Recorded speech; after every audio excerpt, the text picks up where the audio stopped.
एक चीज ध्यान दो, पढ़ाने का जो तरीका रहेगा उसमें रहेगा कि हॉट टॉपिक से रिलेटेड जो भी पढ़ोगे आप, ठीक है, हॉट टॉपिक से रिलेटेड। जैसे मान लो कूलाम्स लॉ पढ़े तो कूलाम लॉ पे कितने प्रकार के क्वेश्चन बन सकते हैं, इसलिए थोड़ा सा टाइम लगेगा, ठीक है। और जो फर्स्ट यूनिट जो तुम्हारा है इलेक्ट्रोस्टैटिक्स यानी स्थिर विद्युती, उसको समझने में पूरा आपको टाइम के साथ समझना होगा, क्योंकि वो पूरा यूनिट समझ जाओगे ना तो फिर आगे के जितने भी चैप्टर हैं वो सब आपके लिए आसान हो जाएगा। और इतना ही नहीं, जो सेकेंड यूनिट है मैग्नेटिज्म, चुंबकीय क्षेत्र, क्योंकि फिजिक्स में 3 क्षेत्र आप पढ़े होंगे। जैसे फर्स्ट ईयर में पढ़ के आए हो गुरुत्वीय क्षेत्र, पढ़ के आए हो ना, गुरुत्वीय क्षेत्र आई, कैपिटल आई।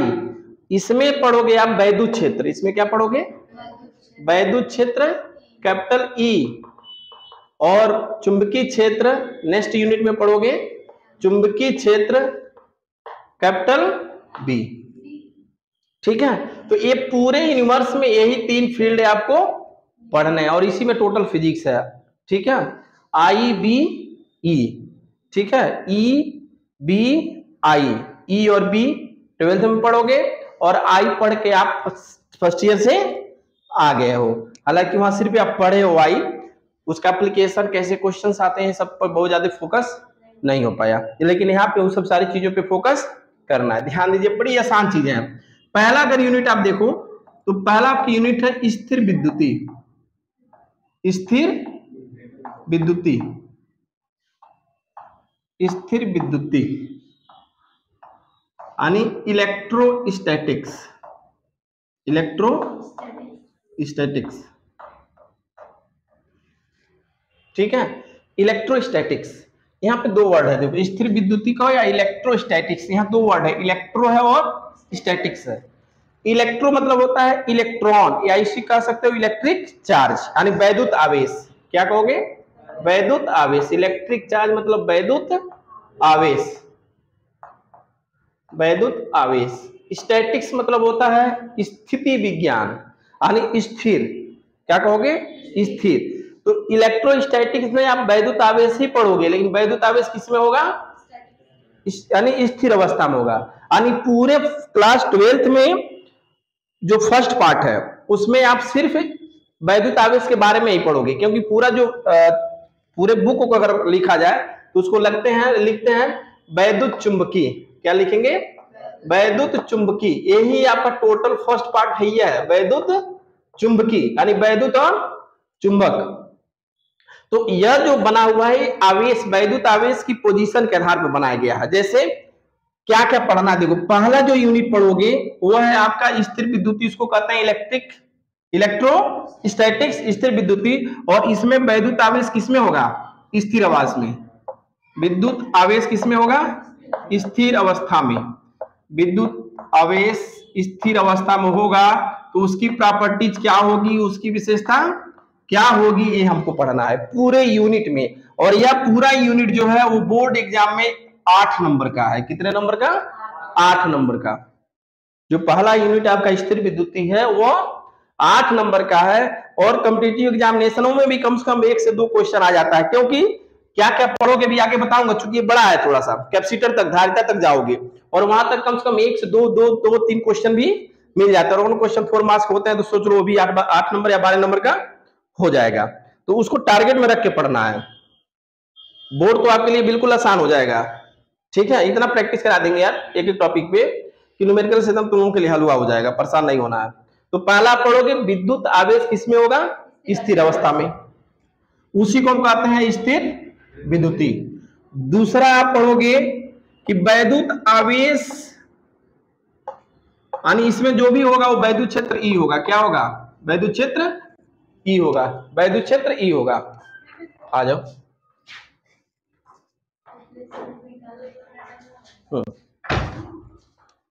तो यहां पर क्या हो जाएगा, वैद्युत क्षेत्र।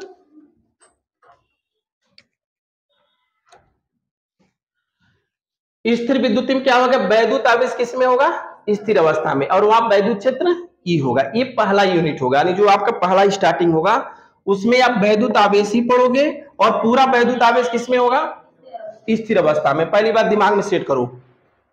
पूरे फर्स्ट पार्ट में किसके बारे में पढ़ोगे? सिर्फ वैद्युत आवेश, इसके अलावा कुछ भी नहीं है। उस वैद्युत आवेश की कंडीशन अलग अलग स्थिति में होगी।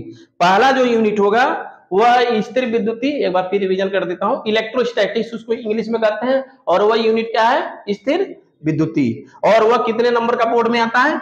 8 नंबर का। बाकी आईआईटी और नीट के में भी आपको 2 से 3 क्वेश्चन पूरे स्थिर विद्युतीय में आते हैं, और एक क्वेश्चन 4 नंबर का होता है। तो अगर स्थिर विद्युतीय की ऐसे टारगेट जब रख के पढ़ोगे ना कि हमको एक टॉपिक इसको हमको पहले तैयार कर लेना है, तो वो तैयार करने से एक वेटेज क्लियर होगा, चलो 8 नंबर बोर्ड का कहीं से आ जाए कर लोगे, बाकी उसी टॉपिक से कॉम्पिटिटिव एग्जामिनेशन में भी आएगा तो हम आसानी से कर लेंगे। तो एक छोटे छोटे, जैसे ऊपर छत पे आओ तो एक एक सीढ़ी चढ़ते आए हो, डायरेक्ट तैयार नहीं पाओगे, तो इसलिए छोटे छोटे टॉपिक हम डिसाइड करके और निर्धारित कर लेंगे, और उस टॉपिक से रिलेटेड जितने भी प्रकार के क्वेश्चन आते हैं इतने प्रैक्टिस करा देंगे कि फिजिक्स न्यूमेरिकल तुम लोगों के लिए हलवा हो जाएगा, एकदम दिमाग में सेट कर लो। लेकिन हल तुमको करना पड़ेगा, बताएंगे जिस तरह से उस तरह तुमको करना पड़ेगा। अब बहुत आसान चीजें तुमको दिखने लगेगी। तो सबसे पहले आप जान लो कि पूरे फर्स्ट पार्ट में क्या पढ़ना है? वैद्युत आवेश, जिसमें पहला यूनिट है वो वैद्युत आवेश किसमें होगा? स्थिर अवस्था में, और इसको क्या कहोगे? स्थिर विद्युतीय। ठीक है, यानी कोई आवेश है कहीं पे भी स्थिर अगर रख दिया गया तो इसकी क्या विशेषता होगी, क्या क्या इसके प्रॉपर्टीज हो सकते हैं, कौन कौन से गुण होते हैं, वो सभी स्थिर विद्युतीय पढ़ेंगे, और वहां पे वैद्युत आवेश स्थिर अवस्था में होगा, और वहां वैद्युत क्षेत्र कहेंगे ई। अभी आगे नोट कराएंगे। दूसरे यूनिट में जब आओगे तो वैद्युत आवेश क्या हो जाएगा? गतिशील हो जाएगा। क्या होगा? हाँ, लेकिन गतिशील होगा वो एक समान चाल से गति करेगा। किससे? एक समान चाल से गति करेगा, एक समान चाल से गतिशील।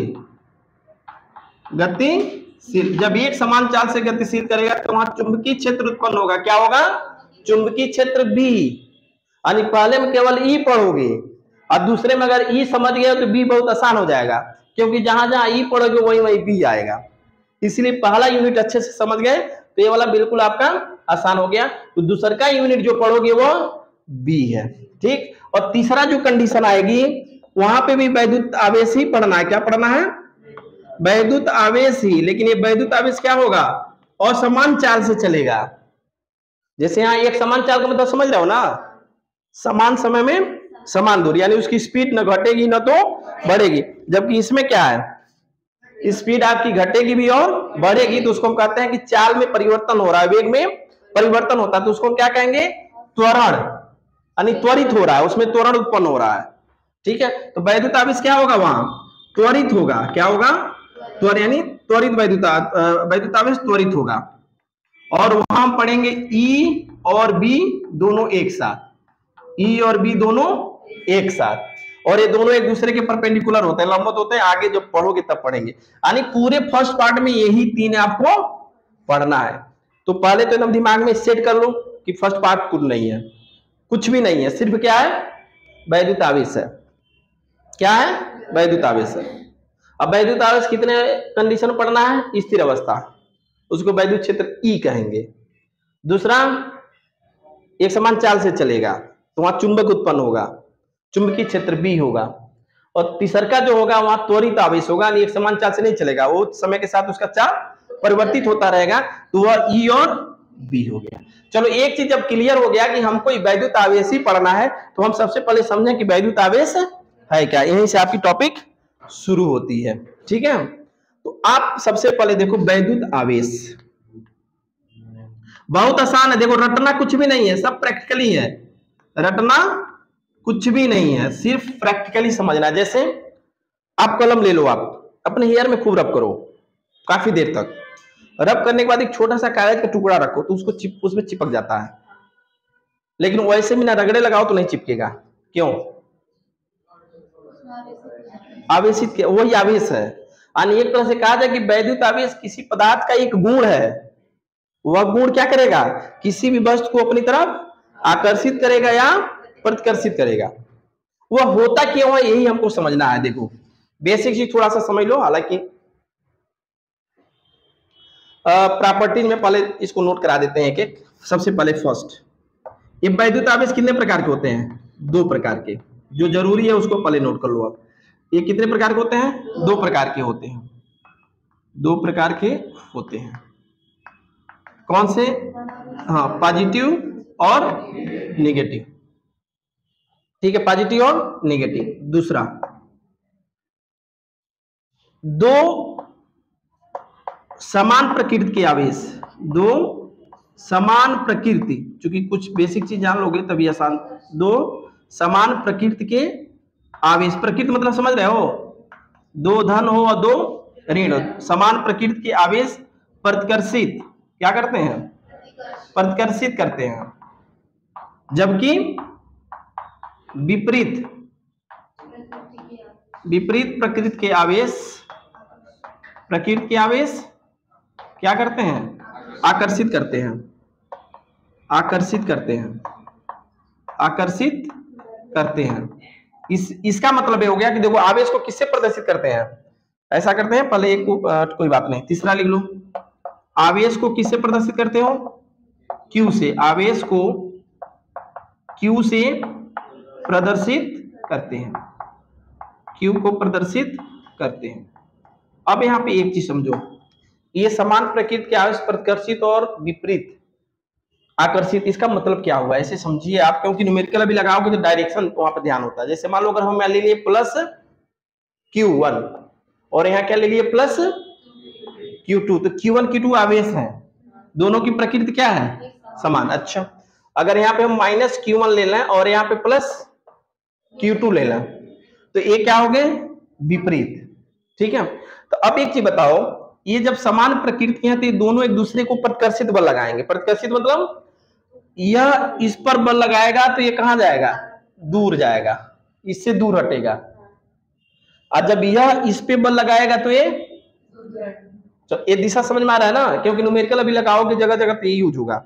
अच्छा, ये माइनस है, ये प्लस है, अगर मान लो ये माइनस है, जब इस पे बल लगाएगा तो ये दूर जाएगा ना, आकर्षित करेगा, तो आकर्षित का मतलब उसकी तरफ आएगा, इधर आएगा, बोलो। आज जब यह इस पे लगाएगा तो ये भी, समझ पा रहे हो ना, तो ये डायरेक्शन अभी याद रखना है आपको, भी आगे जब क्वेश्चन लगेगा तो समझ में आएगा। तो ये दो समान प्रकृति के आवेश हैं, इसलिए क्या लग रहा है, प्रतिकर्षण। देखो, प्रतिकर्षण मतलब एक दूसरे से दूर हो रहा है, और ये क्या हो रहा है, आकर्षण बल लग रहा है। ठीक है, ये दो हो गया, तीन। नेक्स्ट फोर्थ पॉइंट, फोर्थ है कि अगर मान लो कोई एक निकाय है, क्या है, निकाय। निकाय मतलब होता है सिस्टम। निकाय किसे कहोगे, एक क्या है, निकाय, हाँ, जिससे हम कोई कार्य करते हैं, आपका कॉपी आपके लिए निकाय है। ठीक है, तो अगर ये मान लो ये कोई निकाय है और यहाँ पर मान लो चार्ज दे दिया है प्लस 3 कूलाम, कितना दे दिया है, 3 कूलाम। कूलाम क्या है, आवेश का मात्रक है। ठीक है, अभी नोट करा देंगे। और यहाँ पे मान लो दे दिया है -2 कूलाम, यहाँ पे दे दिया है +5 कूलाम। ठीक है, यहाँ मान लो दे दिया है 7 कूलाम माइनस में, तो हम कहेंगे इस निकाय की कुल आवेश कितना होगी, तो क्या करोगे, क्योंकि छोटे छोटे पहले क्वेश्चन देखते चलो। +3 कूलाम, -2 कूलाम, 7 कूलाम, +5 कूलाम, तो ये अगर हम कहें कि इस निकाय में कुल आवेश कितने हैं, तो क्या करोगे, क्या करेंगे, सबको हम जोड़ेंगे। तो उसको हम कहते हैं योज्यता का नियम, एडिटिविटी ऑफ चार्ज, आवेश की योज्यता का नियम। मतलब अगर टोटल आवेश निकालना है तो क्या लिखोगे, उसको लिखते हैं कि Q1 plus Q2 plus Q3 जितने होते हैं सबको क्या करते हैं, ऐड कर देते हैं, प्लस के साथ प्लस, माइनस के साथ माइनस। जैसे अगर Q इक्वल टू यहाँ लिखो तो पहला क्या है, 3 +3 है, और ये दूसरा क्या है, -2 है, फिर क्या है, -7 है, फिर क्या है, +5 है। इसको ऐड करोगे तो कितना होगा, 5 3 8, अब -2 -7 -9, तो 8 में से -9 जाएगा, कितना बचेगा, तो -1 आएगा ना, तो -1 कूलाम। ये हो गया आपका, इसको कहते हैं आवेश की योज्यता। क्या कहते हैं, फोर्थ, आवेश की योज्यता। तो वो तो कहानी लिखा हुआ किताब में, वो अलग है, तो कहानी नहीं समझना है, कहानी नहीं पढ़ना, हमको ये समझना है कि योज्यता का नियम यही कहता है कि अगर कोई निकाय है और उसमें हर पॉइंट पे अलग अलग चार्ज है, तो उस निकाय का कुल आवेश क्या होगा, उन सबको हम आपस में जोड़ देंगे। जोड़ने का मतलब ये हो गया कि प्लस है तो प्लस के साथ, माइनस है तो माइनस के साथ। ठीक है, कोई डाउट इसमें? ठीक है फिलहाल तो ऐसा करो ना कि जैसे हम नोट्स बनवा रहे हैं, किताब छापना अलग चीज है, कोई मतलब नहीं है, तुम्हें हम वो चीज बताएंगे कि बोर्ड हलवा हो जाए और कंपटीशन भी आसानी से हो जाए।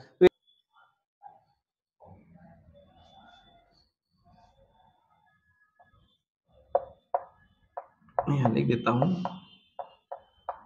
आवेश का मात्रक एसआई में, किसमें? एसआई में कूलाम होता है, कूलाम सी होता है।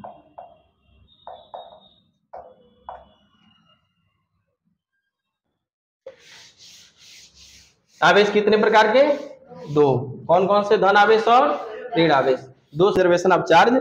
जैसे ऊर्जा संरक्षण का सिद्धांत पढ़े हो ना, क्या पढ़े हो? ऊर्जा को न तो उत्पन्न कर सकते हैं न ही नष्ट कर सकते हैं, सिर्फ उसको एक फॉर्म में से दूसरे फॉर्म में। सेम कंडीशन ये भी होता है कि किसी भी अगर ऑब्जेक्ट में अगर कोई चार्ज है तो चार्ज को न तो हम उत्पन्न कर सकते हैं न ही केवल उसको क्या करते हैं, एक ऑब्जेक्ट से यानी एक वस्तु से दूसरे वस्तु पर ट्रांसफर कर सकते हैं, एक वस्तु से दूसरे वस्तु पर ट्रांसफर कर सकते हैं। ठीक है, यानी किसी निकाय की, ऐसे कह सकते हैं, किसी निकाय की, निकाय मतलब कोई चालक हो गया, कोई पदार्थ हो गया, किसी निकाय का आवेश हमेशा क्या होता है? कुल आवेश। कुल आवेश संरक्षित होता है। संरक्षित मतलब जानते हो क्या होता है?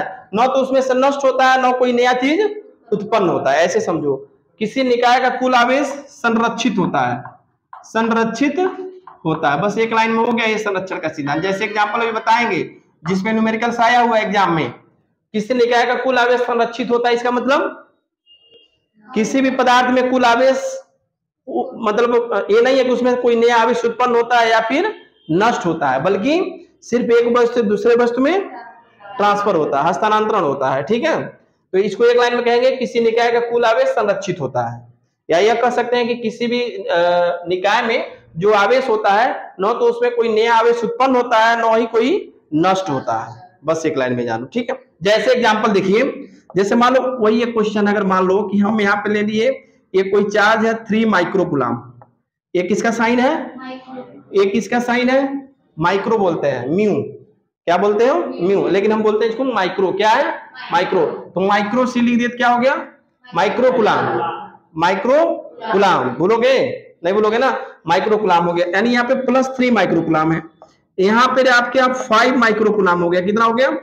5 माइक्रोकूलम। यहाँ पे मान लो हो गया -7 माइक्रोकूलम। कितना हो गया? ये पूरे निकाय में हो गया। अब इसको हम ऐसे कुछ किए, हिलाए, जैसे कहीं पे किसी से रब किए, रगड़े, या फिर इधर उधर ऐसा किए कि ये दूसरी बार जो है यहाँ पे चार्ज जो 3 कूलम था वहां पे मान लो हो गया 1 माइक्रो कूलम, और यहाँ हो गया -5 माइक्रो कूलम। तो यहाँ पर क्या होगा?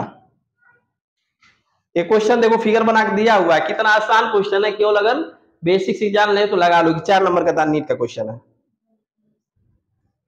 ये आपका है अलग अलग चार्ज, इसको इसी को हमने ऐसे हिला दिया। जैसे अभी बताया हो ना कि कलम को जब रगड़ोगे तो इसका मतलब आवेशित हो गया। आवेशित होने मतलब इलेक्ट्रॉन की संख्या घटी होगी या बढ़ी होगी, भी आगे बताएंगे आवेश कैसे उत्पन्न होता है। ठीक है, तो ऐसे जब हम इसको ऐसे हिलाए तो आवेश इधर उधर हो गया, इलेक्ट्रॉनों की संख्या घट बढ़ गया। ठीक, तो उसमें मान लो जो यहाँ 3 माइक्रोकूलम था, यहाँ पे क्या हो गया? 1 माइक्रोकूलम। यहाँ पर -5 माइक्रोकूलम। तो यहाँ पर क्या होगा?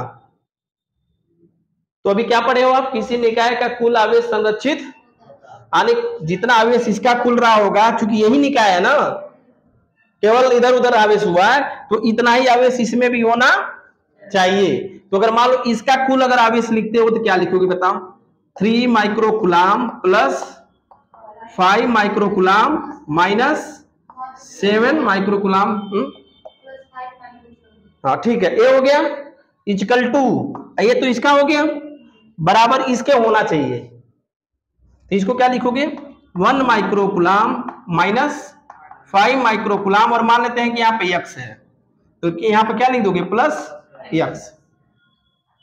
ये x की वैल्यू हमको समझ पा रहे हो? पहले जितना इसमें चार्ज था उतना ही चार्ज इसका होना चाहिए। एक और क्या कहता है? आवेश संरक्षण का सिद्धांत कहता है। ठीक है, तो पहले कुल आवेश इसका इक्वल टू कुल आवेश इसका। तो यहाँ पे हमको पता नहीं है, तो मान लेते हैं यहाँ पे x है, तो पहले इसको कुल जोड़ोगे कितना होगा? 5 3 8, 8 - 7 कितना हो गया? -1 सॉरी केवल 1 माइक्रोकुलाम होगा, इक्वल टू इसको जोड़ोगे क्या हो गया -4, -4 plus x, -4 microcoulomb plus x.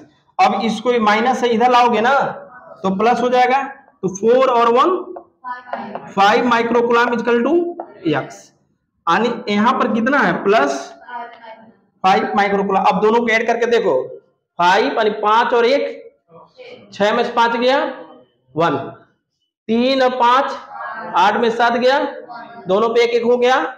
यही आवेश संरक्षण का सिद्धांत है। कभी आवेश घटता बढ़ता ये नहीं है, न तो उत्पन्न हो गया न तो नष्ट हो गया, सिर्फ ट्रांसफर हुआ है। हो सकता है इसमें से इसमें आ गया, इसमें से इसमें गया हो, ठीक है, लेकिन आवेश कुल हमेशा क्या होंगे नियत रहेगा।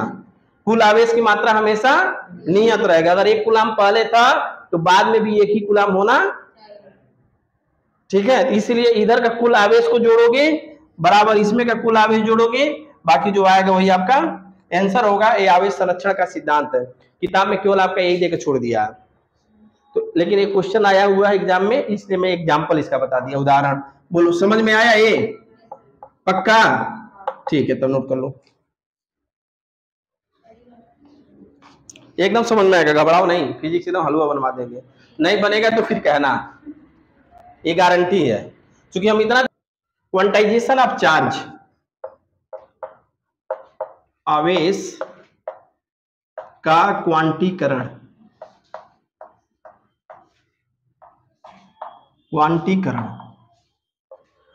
आवेश का क्वांटीकरण होता क्या है। पहले आप एक चीज समझो कि जैसे मान लो स्टार्टिंग में हम कोई एक सब्सटेंस ले लिए, सोडियम, क्या ले लिया गया, सोडियम ले लो, क्लोरीन ले लो, हाइड्रोजन कुछ भी ले लो। प्रारंभ में हर वस्तु न्यूट्रल होता है। न्यूट्रल मतलब उदासीन, उदासीन का मतलब ऐसा नहीं है कि उसमें चार्ज नहीं है, चार्ज है। जैसे अगर मान लो हम यहाँ पे लिख दें 11 ये एटॉमिक नंबर है, परमाणु क्रमांक है। अब परमाणु क्रमांक किसको कहते हो, प्रोटॉन की संख्या को। पहले समझो आप, प्रोटॉन की संख्या, प्रोटॉन की संख्या, और जितना प्रोटॉन की संख्या होती है उतने ही, ये भी आप जानते हो, बोलो, उतने ही इलेक्ट्रॉन की संख्या होती है, ये आपको पता है। तो प्रारंभ में, इनिशियल स्थिति में, प्रारंभिक अवस्था में हर वस्तु पे जितना प्रोटॉन की संख्या होती है उतना ही इलेक्ट्रॉन की संख्या होती है। आप ये भी जानते हो कि एक प्रोटॉन पे पॉजिटिव चार्ज होता है और इलेक्ट्रॉन पे नेगेटिव होता है। समझो यहाँ पे प्रोटॉन है पॉजिटिव और इलेक्ट्रॉन नेगेटिव। एक प्रोटॉन पे होता है आवेश कितना, 1.6 गुणे 10⁻19 कूलाम, और इस पे कितना होता है -1.6 इंटू 10⁻19 कूलाम। तो जब ये चीज क्लियर हो गया कि देखो जितना प्रोटॉन है उतने इलेक्ट्रॉन है, आवेश की मात्रा भी समान है, तो यहाँ पे 11 का मतलब हो गया कि 11E प्लस, और यहाँ पे क्या हो गया -11E हुआ ना, 11E माइनस।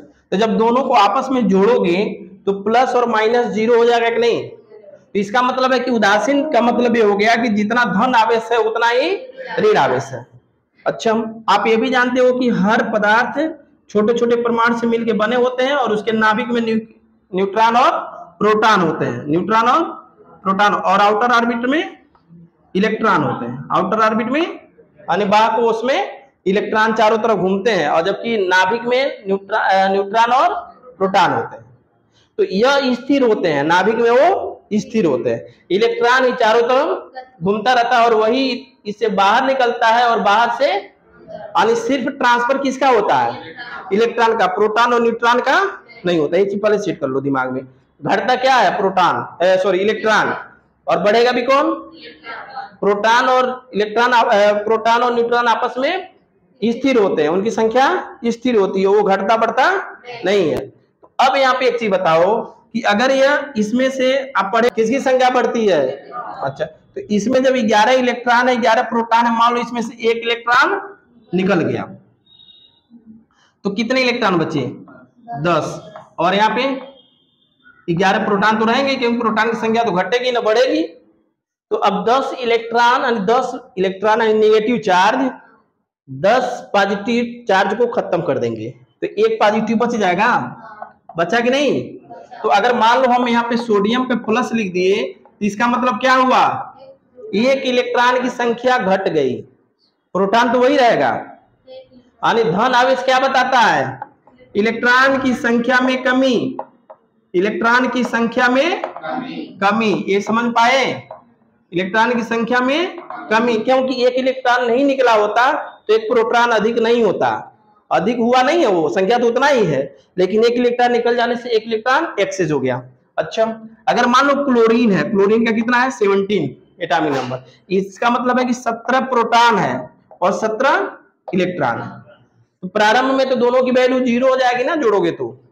अच्छा, मान लो बाहर से कोई एक इलेक्ट्रॉन इसमें आ गया तो कितना हो गया, सॉरी इस पे एक इलेक्ट्रॉन आ गया तो कितना हो गया, 18 इलेक्ट्रॉन हो गया, और ये 17 प्रोटॉन। तो 17 प्रोटॉन 17 इलेक्ट्रॉन खत्म हो जाएगा, एक इलेक्ट्रॉन एक्सेस बच जाएगा।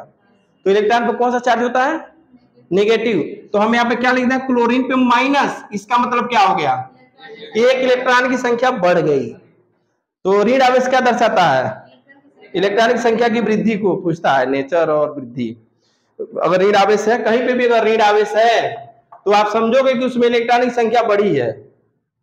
ऋण आवेश क्या इंडिकेट करता है, इलेक्ट्रॉन की संख्या की वृद्धि को, और धन आवेश, बोलो ये डाउट इसमें किसी को, एक इलेक्ट्रॉन पे चार्ज 1.6 × 10⁻19, प्रोटॉन पे भी वही होता है। ठीक है, क्योंकि हम प्रोटॉन और इलेक्ट्रॉन पे लिखते हैं तो माड में लिखते हैं, तो इसलिए प्लस और माइनस का कोई मतलब नहीं होता है। हम केवल इतना याद रखेंगे कि 1.6 × 10⁻19 कूलाम। ठीक है, और धन आवेश इलेक्ट्रॉन की संख्या को कमी बताएगा और ऋण आवेश इलेक्ट्रॉन की संख्या की वृद्धि बताएगा। ठीक है, अब यहाँ पे हमें बताना था आवेश का क्वांटीकरण, बताने के लिए पहले ये सब बताना जरूरी था। ठीक है, क्वांटीकरण आप देखो, इसको हम इरेज कर देते हैं, हमें लगता है समझ गए होगे ना।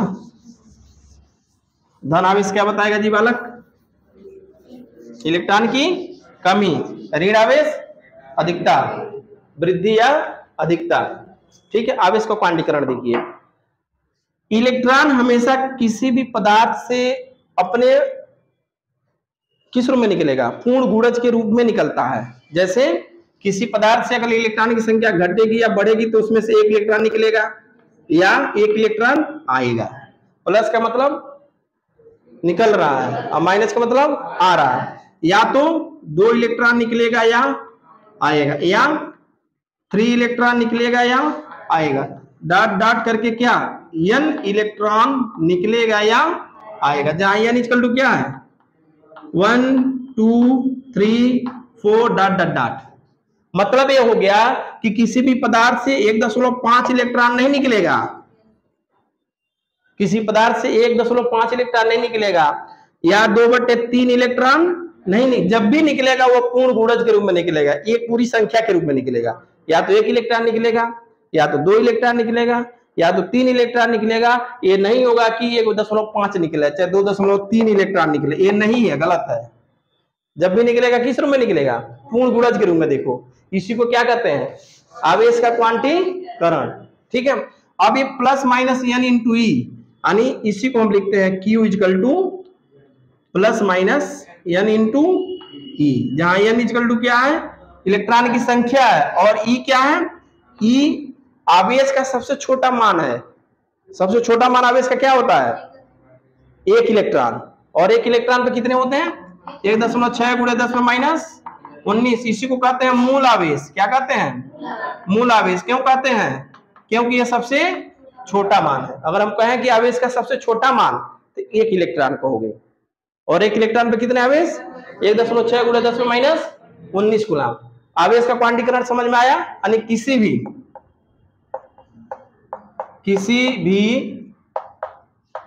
निकाय से, निकाय में इलेक्ट्रॉन क्या होते हैं, पूर्ण गुणज के रूप में होते हैं, पूर्ण गुणज के रूप में होते हैं। पूर्ण गुणज का मतलब पूर्ण संख्या होते हैं। जैसे +-1 ही, अनेक इलेक्ट्रॉन घटेगा बढ़ेगा अधिक किस तरह का।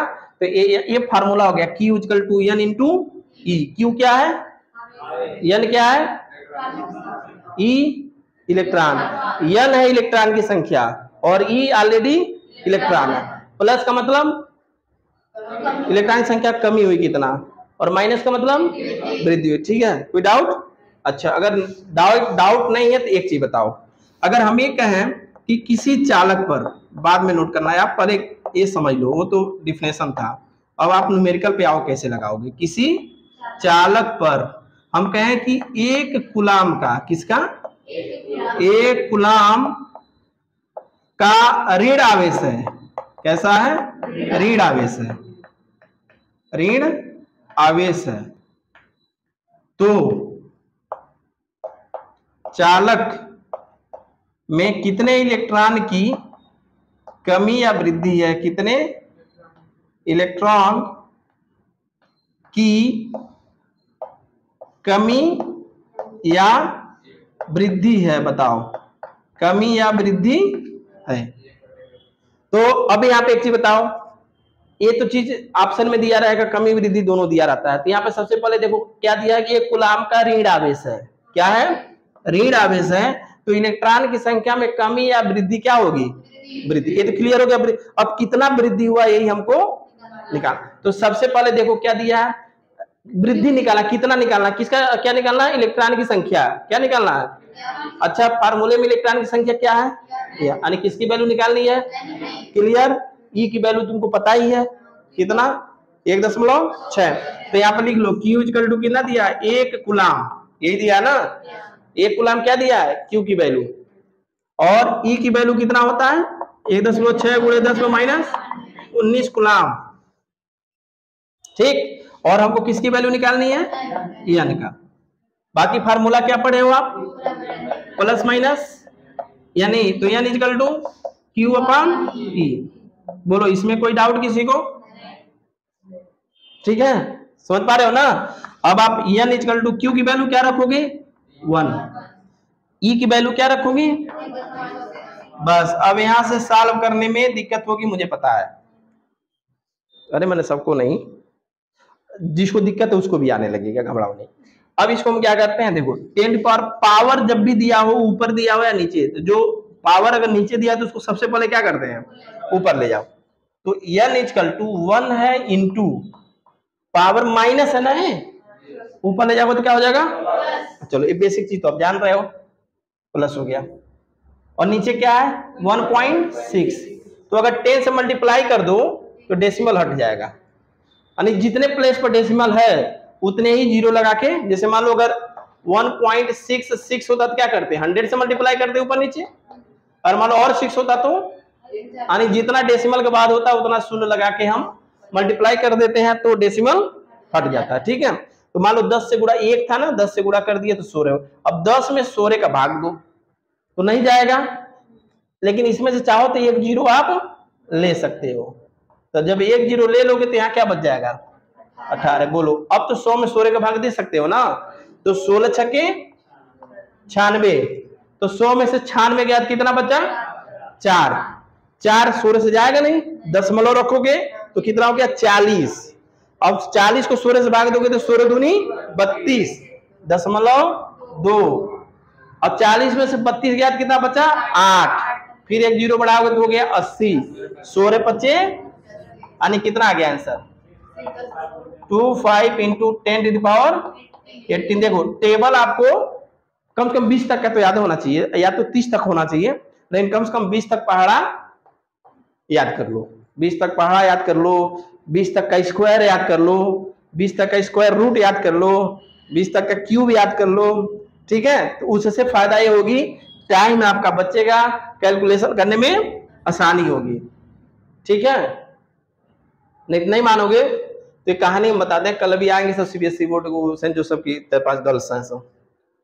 कल अल्फा पार्टिकल पर निकलवा रहे थे इलेक्ट्रॉन की संख्या, तो था 3.2/1 भाग देना था। तो अगर 16 के पास 2 आएगा सीधे बता दोगे तो इस तरह कर रहे हैं, 2 × 8 16, 16 दूनी 32, 2 × 8 16, 2 × 4 8, 2 दूनी 4, दो चौको 8, पता नहीं काट के कैसे एक लाई सब ऐसा, कहीं धन है प्रभु। तो हम कहे कि टेबल याद करो, कहां से हम लोग टेबल लर्न करेंगे? अब मैं नहीं लर्न करोगे तो फिर करो ऐसे। अभी तो छोटा, जब ये शुरू कर देते सोरे मत तो है कि नहीं? तो इसलिए टेबल पढ़ना जरूरी है। ये भैया फोन कौन लगा करने इसमें, इसीलिए तो हम ये किसी को नंबर भी नहीं दिया हूँ। कंपनी का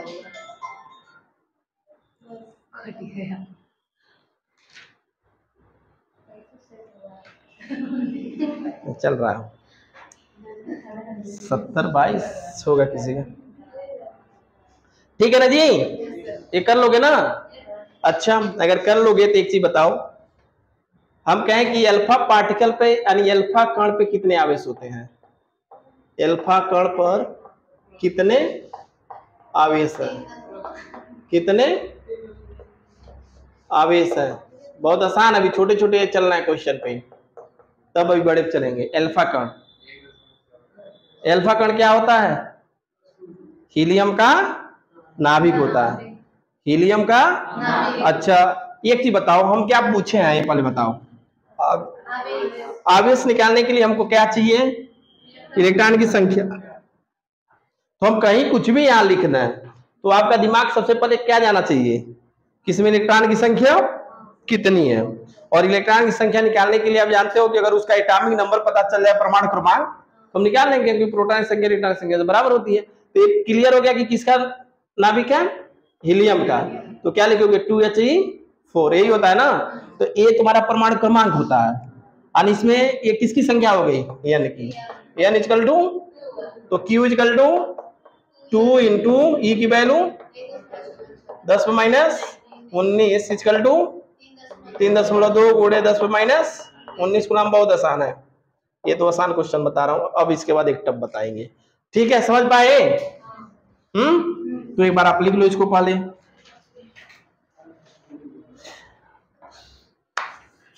ये सब हलवा क्वेश्चन थे, अभी हलवा से अभी तब थोड़ा सा तीखा आप चलोगे ना, अभी थोड़ा मीठा है।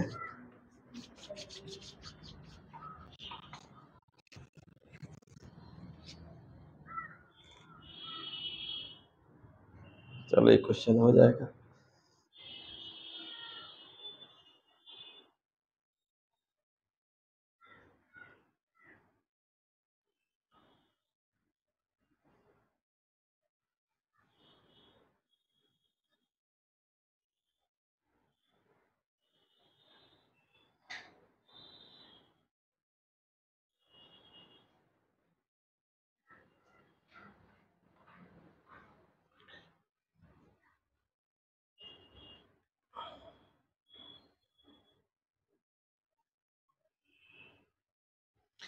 जब आए थे आनंद कुमार, तो उसमें एक लड़की आई थी कृतिका पांडे, जो नीट क्वालिफाई की थी, पुरस्कार दिया गया, याद है तुम लोगों को? देखे थे कि नहीं?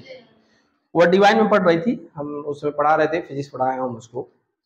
उस लड़की की एक क्वालिटी थी, पढ़ाई के समय खूब पढ़ाई करती थी, या घूमने जाती थी खूब जम के घूमती थी, मैंने एंजॉय करती थी, खूब झूम के एंजॉय, और उस स्तर का एंजॉय करती थी कि देखने वाले कह ही नहीं सकते कि ये पढ़ती होगी।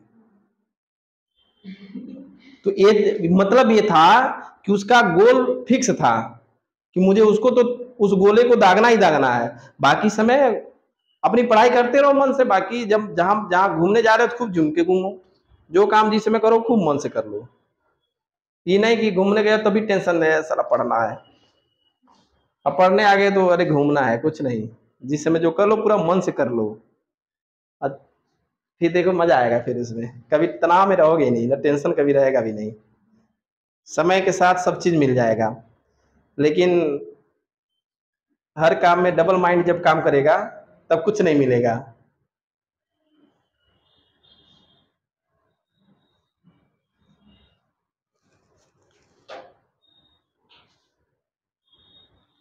वही सब चीज सिखानी है तुम लोगों को कि मतलब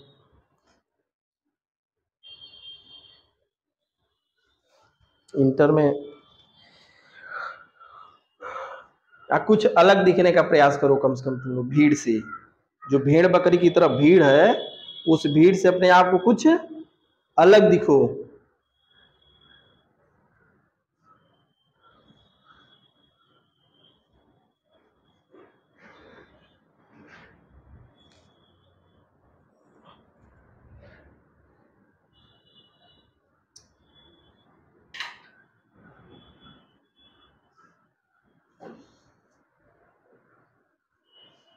ठीक है। अच्छा एक क्वेश्चन बताओ, बहुत आसान, अगर ये सब चीज समझ गए तो हम कहें कि 35 kilogram 35 kilogram 35 kilogram electron 35 kilogram electron पर कितने आवेश होंगे, और आवेश की मात्रा क्या होगी? आवेश की मात्रा क्या होगी? थोड़ा तुम लोग आईक्यू चेक कर रहा हूं, क्या होगी आवेश की मात्रा क्या होगी? अब थोड़ा सा लेवल बढ़ा रहे हैं। 35 किलोग्राम इलेक्ट्रॉन पे कितना आवेश होगा? आवेश निकालने के लिए हमको क्या चाहिए? इलेक्ट्रॉन की संख्या। आप क्वेश्चन में दिया क्या है? 35 किलोग्राम दिया, उसका द्रव्यमान दिया है, तो कैसे पता करोगे इलेक्ट्रॉन की संख्या? बहुत आसान है। हाँ, इरेज करते हैं, इसको लिख लिए, बहुत आसान भी है थोड़ा सा।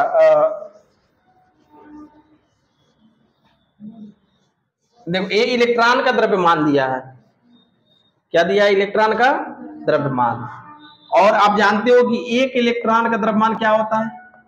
1 mE। बताओ 9.1 इंटू 31 kg। अच्छा बताओ, अगर एक इलेक्ट्रॉन का द्रव्यमान इतना है तो 35 किलोग्राम में कितने इलेक्ट्रॉन निकल जाएगा कि नहीं? नहीं समझे? जैसे ये 35 किलोग्राम है ना, हमको पता क्या है? आवेश की वैल्यू निकालनी है। Q इक्वल टू क्या चाहिए? N इंटू ई, N चाहिए, लेकिन यहाँ द्रव्यमान दिया है। अब हमको ये पता करना है कि इसमें कितने इलेक्ट्रॉन है। तो आप जानते हो कि एक इलेक्ट्रॉन का द्रव्यमान कितना होता है, क्योंकि केमिस्ट्री में पढ़े होंगे, 9.1 इंटू 10⁻31 kg।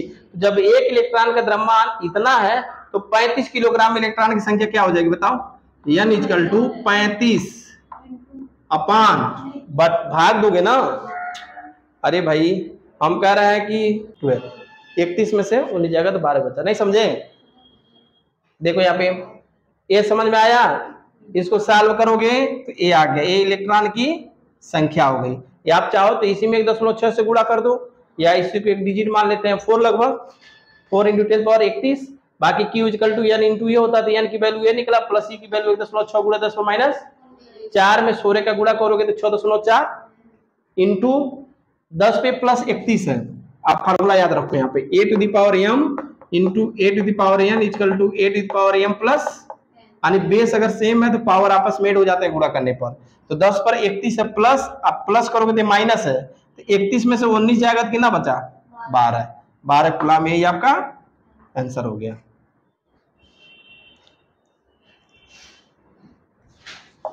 हमें लगता है कहीं पे भी वेट वगैरह दिया होगा तो आप आसानी से निकाल सकते हो।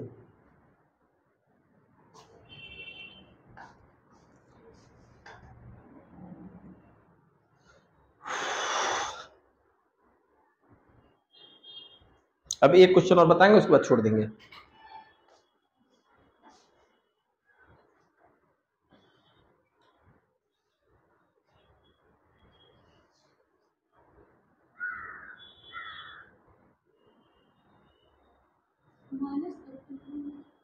सही है।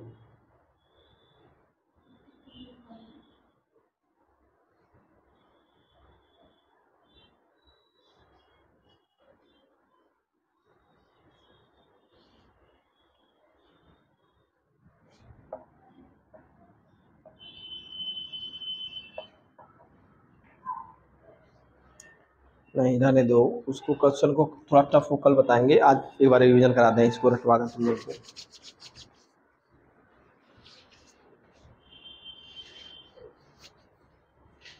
हो गया?